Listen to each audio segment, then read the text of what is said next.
Bhojpuri industry के power star Pawan Singh और उनकी पत्नी ज्योति सिंह को लेकर एक बेहद बड़ी और चौंकाने वाली खबर सामने आ रही है। शादी के कई साल बीत जाने के बाद जब हर तरफ तरह तरह की बातें हो रही थीं, तब इस जोड़ी ने एक ऐसा बड़ा कदम उठाया है जिसने सभी को हैरान कर दिया है। आखिर क्यों पवन सिंह की पत्नी ज्योति सिंह को अचानक अस्पताल पहुंचना पड़ा, और आखिर क्या है इस पूरी खबर के पीछे का सच? आइए जानते हैं इस बेहद सनसनीखेज और विस्तृत रिपोर्ट में। पवन सिंह और ज्योति सिंह का बड़ा कदम।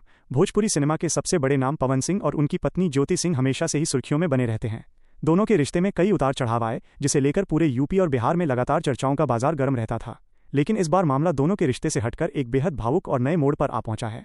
शादी के लगभग 4 साल बीत जाने के बाद भी दोनों के आंगन में किलकारी नहीं गूंजी थी, जिसे लेकर समाज और आसपास के लोग लगातार तरह तरह के सवाल उठा रहे थे।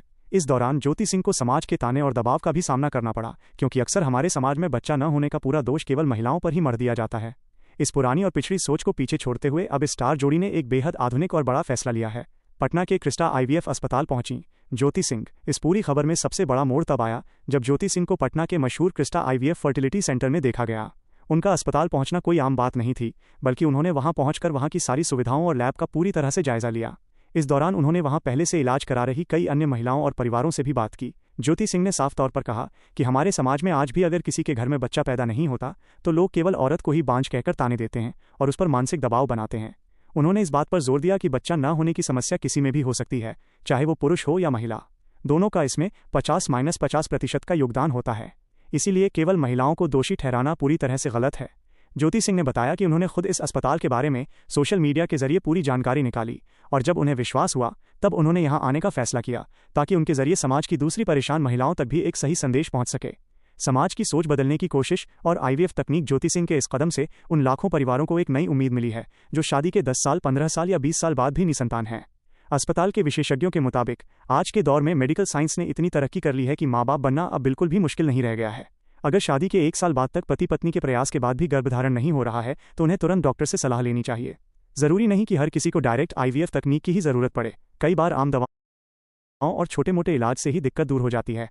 अगर दिक्कत ज़्यादा हो तभी आईवीएफ यानी इन विट्रो फर्टिलाइजेशन का सहारा लिया जाता है, जो कि उन परिवारों के लिए किसी वरदान से कम नहीं है जो सालों से बच्चे के सुख से वंचित हैं। मेडिकल नियम के मुताबिक 50 साल से कम उम्र की महिलाएं और 55 साल से कम उम्र के पुरुष इस तकनीक के जरिए माँ बाप बनने का सुख प्राप्त कर सकते हैं। पैसे की कमी अब नहीं बनेगी। रुकावट इस तकनीक को लेकर आमतौर पर लोगों के मन में ये डर रहता है कि इसका इलाज बेहद महंगा होता है और एक आम परिवार इसका खर्चा नहीं उठा सकता। लेकिन अब इस परेशानी का भी हल निकल चुका है। ज्योति सिंह ने खुद बताया कि जो लोग आर्थिक रूप से कमजोर हैं उनके लिए अस्पताल में आसान किस्तों यानी ईएमआई पर इलाज की सुविधा उपलब्ध है। लोग बिना किसी ब्याज के आसान महीनावार किस्तों में इसका भुगतान कर सकते हैं।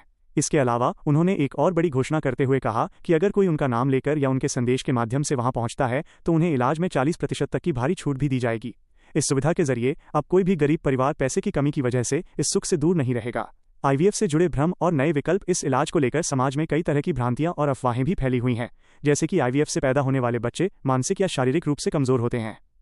मेडिकल एक्सपर्ट्स ने इस बात को पूरी तरह खारिज करते हुए साफ किया है कि ये केवल एक झूठा भ्रम है। आईवीएफ के जरिए पैदा होने वाले बच्चे आम बच्चों की तरह ही पूरी तरह स्वस्थ, सुरक्षित और बल्कि और ज्यादा तेज होते हैं, क्योंकि इस पूरी प्रक्रिया में हर एक कदम बेहद जांच परख कर उठाया जाता है। इसके अलावा आजकल मेडिकल साइंस में एग फ्रीजिंग और सीमेन फ्रीजिंग जैसी सुविधाएं भी आ गई हैं, जिसमें कोई भी व्यक्ति भविष्य की प्लानिंग के लिए अपने अंडाणु या शुक्राणु को 10 साल तक सुरक्षित रखवा सकता है, ताकि बाद में जब भी वे चाहें अपने ही अंश से माता पिता बन सकें। पवन सिंह और ज्योति सिंह के इस कदम ने न केवल उनके रिश्ते के नए मोड़ को दर्शाया है, बल्कि पूरे समाज के सामने एक मिसाल पेश की है कि पुरानी सोच से ऊपर उठकर आधुनिक विज्ञान के सहारे घर में खुशियां लाई जा सकती हैं।